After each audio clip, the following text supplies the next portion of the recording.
Much love, and I'm Wayne Johnson with Doc and Queen Ministries, best-selling author of the book entitled Every Child Deserves a Father. Want to come to you with some lessons on faith. It's going to be a little bit longer than what the videos have been of late, but I want to get in there. And the first thing I want to share with you is faith replenish.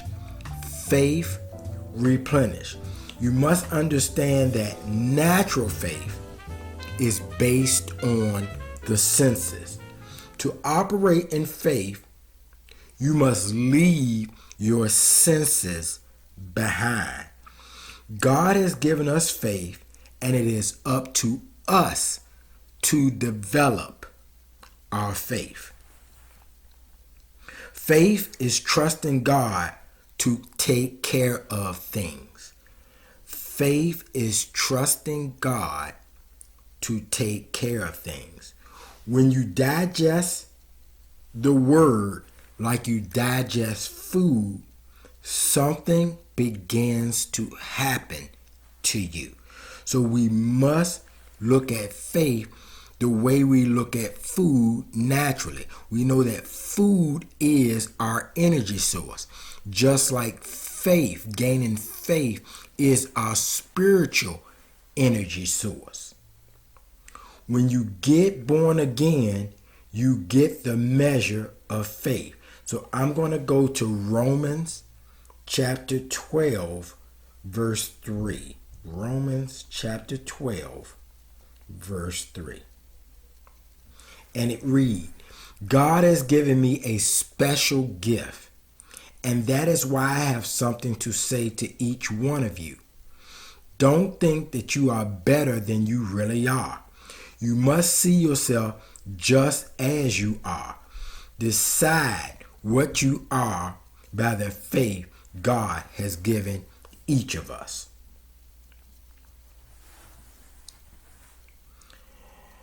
Faith, knowledge makes no sense. Faith, knowledge makes no sense. And I'm going to go to Hebrews chapter 11, verse 1.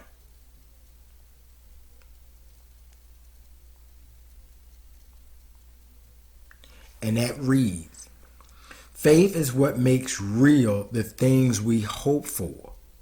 It is proof of what we cannot see.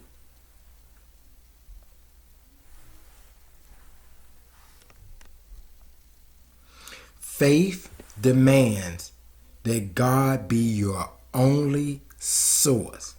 Faith demands that God be your only source. Fear is a spirit. You can't deal with a spirit in the natural. We have some silly thinking when we were small about scary stuff. Deuteronomy chapter 7, verse 1. Well, let's go there. And I got by that they were all stronger than us. Deuteronomy chapter 7, verse 1.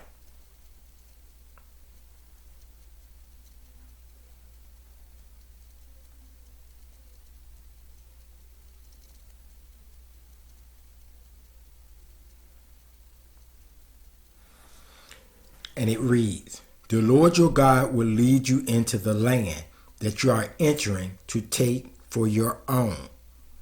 He will force out many nations for you.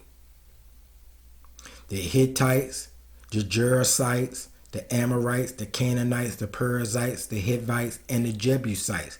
7 nations greater and more powerful than you. The Lord your God will put these nations under your power, and you will defeat them. You must destroy them completely. Don't make an agreement with them or show them mercy. Don't marry any of them, and don't let your sons or daughter marry any other people from those other nations. If you do, they will turn your children away from following me.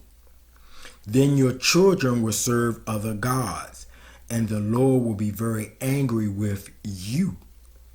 He will quickly destroy you.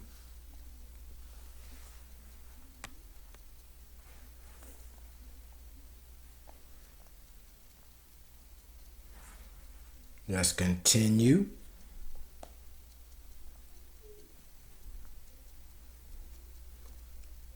Every believer has faith. Faith does the work. Faith is our servant. The more developed you are in fear or faith, the faster it will take shape.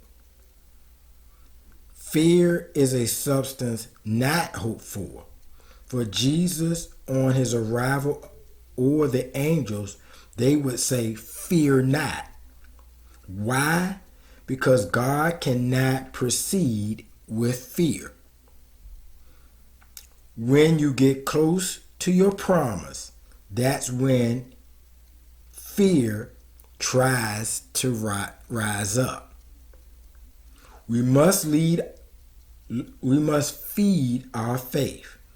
And I'm going to go to Luke chapter 17, verses 5 and 6. Luke 17.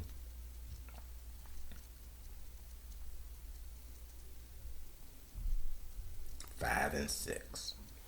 The apostles said to the Lord, "Give us more faith."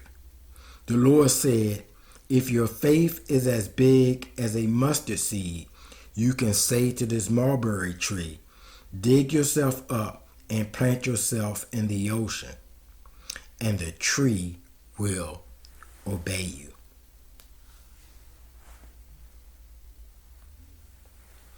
God is not holding back your promise. Satan is. Remember, faith comes by hearing, not have heard by the word of God. Luke 17 and 12. Faith has a voice. So let's just go down to 12. He came into a small town, and 10 men met him there. They did not come close to him because they all had leprosy.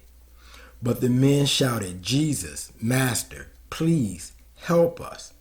When Jesus saw the men, he said, "Go and show yourself to the priest." While the 10 men were going to the priest, they were healed. When one of them saw that he was healed, he went back to Jesus. He praised God loudly. He bowed at Jesus' feet and thanked him. He was a Samaritan. Jesus said, 10 men were healed. Where are the other 9? This man is not even one of our people. Is he the only one who came back to give praise to God? Then Jesus said to the man, "Stand up. You can go. You were healed because you believed."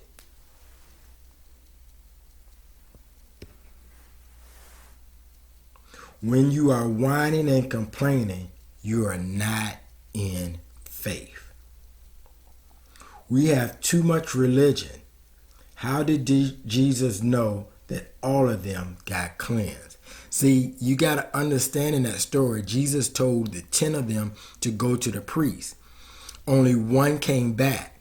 But as you read that or heard me read that, you can understand that Jesus knew that all 10 were healed. How did Jesus know? We use our senses and you are limited by them. When we use our senses, we also are limited by what our senses can give us. God does not have to be anywhere to be everywhere. And I'm going to take you to Matthew 8 and 8, and then I will close out. Matthew 8 and 8.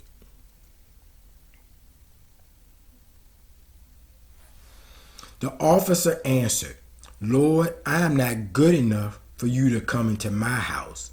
You need only to give the order, and my servant will be healed. See, God can operate from wherever. And this Samaritan officer knew that. He understood God's power, Jesus' power. This is on increasing your faith. This is for those who need to understand that we need to be in faith and not in fear. I hope that this has helped. Take care, God bless, and continuing your study on faith, because it's the source to get things done in your life.